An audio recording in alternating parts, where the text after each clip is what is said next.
Hello and welcome to some more Star Citizen news, going over a recap of the week's big stories and highlights, the latest patches, the galaxy drama, insurance explanations, and what's coming in November. From the CIG Star Citizen newsletter first though, CitizenCon highlights and the last chance for Halloween. So, we had an absolute blast at CitizenCon 2954 over the weekend. We can't thank you enough for 2 unforgettable days. This event wouldn't have been the same without the amazing effort from everyone involved, especially our fantastic community. Whether you joined us in Manchester or cheered us on from home, your enthusiasm and unwavering support are what truly fuel our shared universe. And you can get ready to experience the thrill of CitizenCon 2954 all over again, because the full broadcasts and individual panels are all up on the CIG channels now in full 4K, including that Squadron 42 gameplay. In fact, Rich Tyree, just after showing the Squadron 42 demo off at CitizenCon, ran back to the offices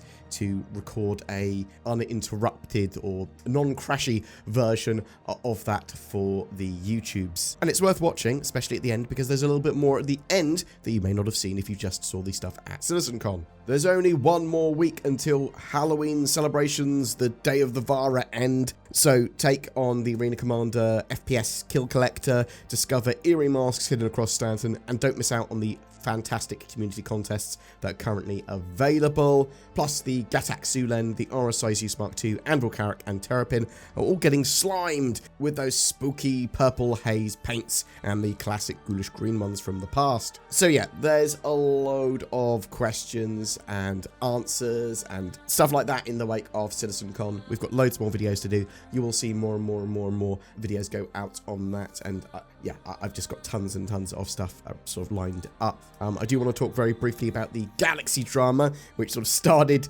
at CitizenCon.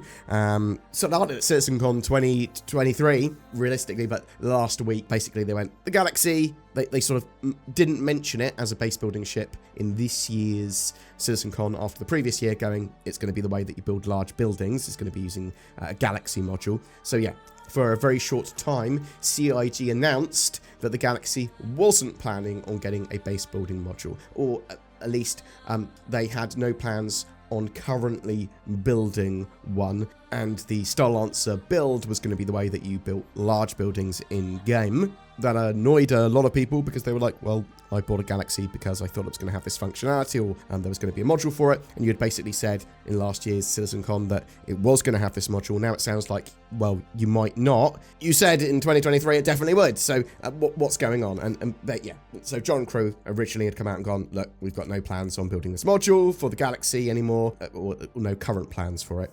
As I said, but after a little bit of community backlash over, like, it was only a couple of hours, he went, no, okay, so I've regrouped with the team, sort of to get everything aligned. We will be making the base building module for it, but that's not part of base building for 1.0. At least that's as far as I understood it. Yes, we'll be getting a base building module for the Galaxy. No, it's not the current priority for base building. John Crew really put himself in the line of fire there, trying to sort of clear stuff up in the first place, and then basically coming back and saying, yeah, we got it wrong.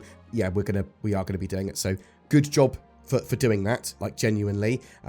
He also basically went on to say, like, if we go on stage and we say something's going to do something like at CitizenCon 2023, then we want people to feel assured that that is the plan. Things do change, but it looks like they're going to try and keep to their word on stuff like this. But please bear in mind that things do change in the development of Star Citizen, but something where they've gone, this is going to do this as like a major feature functionality, and then later going on, oh, it doesn't do that anymore. I would expect CIG to, at the very least in the future, give us a deep explanation as why. But in this situation, it was resolved really quickly, and big up to CIG and John Crew for that.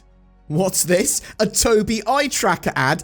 I have compiled a list of suitable occasions to purchase the Tobii eye tracker as a present. For yourself, for your nan's 80th birthday. She may be an avid player of Star Citizen, or you can just go, oh no, Nan, you don't like it, it's okay, I'll use it for you, don't worry. Baby showers, or an infant's birthday. There are very few situations where the Tobii eye tracker is not the perfect gift. The Tobii eye tracker gives you natively supported high-precision head and eye tracking for Star Citizen, and a load of other games for that matter. There's a load of cool bits like Tobii Ghost, so you can see where eyes are looking, but also you got camera boost, which is like mouse acceleration for your head. Until the 28th of October, you can grab 15% off by using the link below. There's also a sweepstake running where you can grab yourself a Star Citizen ship and starter pack. Again, links below. Now, back to the video.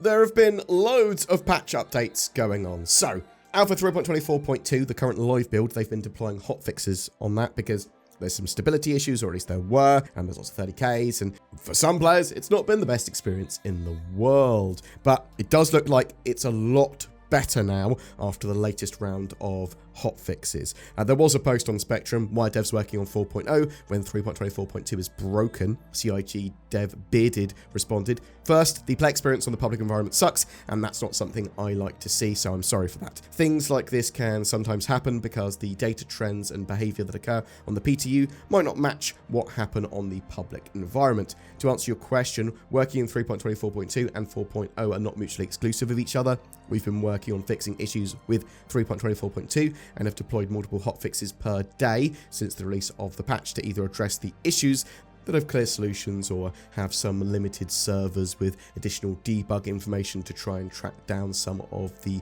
more difficult to figure out problems. When those hotfixes are deployed, we observe the effect of the fixes to see if that's resulted in things getting better or worse. I have a graph that shows me how badly server crashes are affecting the player population over time, and while it is trending better overall, it's still a way worse than what we want for the public environment, and our work on stabilizing the player experience is still ongoing. I'm helping work on another hotfix as I'm typing this. The process of deploying a hotfix to the public environment and observing the effect that fixes have can take a notable amount of time. Oftentimes, something being fixed can cause a new problem to occur, so we have to get debug data for those and send them to developers for those to be fixed as well. Gathering that debug info can sometimes take a few hours depending on how many new issues there are, how big the debug files are. While all this is going on, developers are working on other things. I think that was a reasonably cool reply there. So yeah, the other thing is 4.0 is 3.24.2 and 3.24.3. They're based on that 4.0 code, so them fixing stuff now and getting that patch in and all that sort of stuff and ironed out, great. These hotfixes they're deploying are going to directly affect the 4.0 build, which is great. And with that in mind, 4.0 Ivacari, they're sort of starting to allow people to share the video and stream these builds case by case though. So if they release an Ivacari build, just double check with that particular set of patch notes to make sure you are allowed to stream it or make videos on it rather than just talk about it. The latest test was only up very briefly due to some issues though.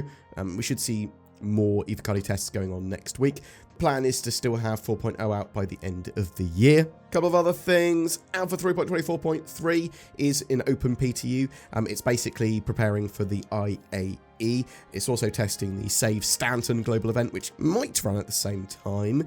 But yeah, it's the IAE, the Intergalactic Aerospace Expo, is coming on the 22nd of November. We know a variety of ships will be making some form of appearance, including the Starlancer Max, the Mirai Guardian, the Polaris, the Crusader Intrepid, the Terrapin Medic, the Hornet Mark II variants, that sort of stuff. Really, really excited for the IAE. There could be a load more stuff going on. Obviously, there's going to be a free fly touring. There's going to be the ability to rent ships and vehicles each day for free, with different manufacturers taking over the expo hall at the Tobin Convention Center, I believe, on Microtech. As people keep on asking as well, I do want to quickly outline how insurance works as per CitizenCon, because lots of people have been asking, and CIG have put a couple of posts up on this. So, in Star Citizen 1.0, or before, but by 1.0, you're going to have insurance, warranties, and let me explain how they work. So, insurance comes in 3 levels for your ships. You have level 1, which you can purchase, which will just cover the hull of your ship, the default loadout and hull, I believe. 2, also includes any components changes and weapons changes you make. 3, also includes decorations and potentially other customizations. So, if you've just got insurance, leave level 1, 2, or the best, level 3. If you lose your ship, you'll get a UEC payout for the value of what's included at that level. Yeah? Now, if you've got a warranty will attach to the ship. So warranties do nothing by themselves, but if you insure a ship with a warranty, instead of getting the UEC, you get the ship returned with everything included in that level. So if you've got level 2 insurance, you'll get your ship and all the components that it had assumedly attached when you receive that ship. It will take some time to return based on the size of the ship and the rarity and stuff. Starter ships will be readily available. Some warranties may be transferable to other ships, but there will be cooldowns on moving warranties. Lifetime insurance ships come with a permanent warranty, which I believe is non-transferable, and permanent level 1 insurance, although you can still upgrade the insurance in-game to level 2 or level 3. Ships lost without being insured are just lost. The game will give you loads of warnings if you're trying to fly around in a ship that is uninsured. It will go, are you sure you want to take your uninsured ship out of your hangar, or something like that. However, ships bought with real money, even if lost while uninsured, will be recoverable for an in-game fee. We don't know what that fee is going to be. Assumedly, it will be a quite large percentage of the value of the ship. I'm thinking like 60 to 75% of the value. I'm very interested to know how this all works when you're selling ships to other players. So if I sell a ship that I've bought with real money to another player in-game for in-game money, does that count as a real money ship? I believe CIG had previously said that lifetime insurance will follow a ship round. So if I sold it with lifetime insurance in-game, bam, it will have lifetime insurance. But we'll have to wait and see, I suppose. They need to answer some more questions now that they've started fleshing this out. Coming up next week, though, Inside Star Citizen and Star Citizen Life should be returning. I'm not 100% sure if we're going to see a monthly report or not in November, but hopefully we will. We do have a load of Intergalactic Aerospace Expo stuff coming up throughout November, at least towards the end. I believe it starts on the 22nd. We're going to have more Alpha 4.0 tests, more Alpha 3.24.3 tests. That Save Stanton event should also be playable on 3.24.3 in the PTU more. Yeah, we're going to have loads more stuff to talk about with CitizenCon. Obviously, summaries of the panels and presentations we haven't done. I'll do some deep dives into some of the features that we talked about. I had an office tour as well, which I want to talk about. There were tons of devs I talked to at CitizenCon. Got some questions answered. You're in for a treat. Loads of CitizenCon stuff going on still, and loads of deep dives we can do into individual things they talked about and features. But I'm really interested to know, are you excited for November coming up? Are you going to be trying to grab a ship in particular at the Intergalactic Aerospace Expo, or something that's new? Are you expecting something else to turn up? What did you think of CitizenCon? What do you think of Squadron 42's demo? If you want something specifically to be talked about, feature or CitizenCon wise, chuck it in the comments below. I'd love to hear from you. Also, listen to this beautiful egg-shaped chap about getting NordVPN. A very long time ago, in a galaxy far, far away, CIG had taken over the development of NordVPN. And at NordVPN, the yearly Nord FanFest, they were releasing their first game, Squadron Nordy 2. It's amazing, and it would truly revolutionize the FPS industry. Then I woke up and realized that NordVPN is already great and released, and it doesn't need an FPS module, it's a VPN. And you should get it now, links below, discount. Helps channel, read bullet points. Every month we have a ship giveaway. For October, it's for a Drake Corsair with a game package and lifetime insurance. All you have to do to be in for a chance of winning that lovely Star Citizen access and ship that can be used for exploration, but it's also this cool little multi-role, multi-crew ship. You just need a comment on any of our videos made during October. That will go into the hat. It's not a hat, it's a spreadsheet. It goes into that, and then a random person is chosen. With the addition of Alpha 4.0 and Pyro, there's going to be tons more to see and explore. The Corsair is perfect for that. Good luck. Please consider supporting the channel as well. We've got the join button under our videos that will make you a channel member. That goes a long way in supporting the channel, as does becoming a Patreon. It's pretty much the same thing, but for different mediums. You can also like, comment, share, or sub, things like that. That all helps with the channel hugely. Thank you so much for your support and watching, and I hope you have a great October.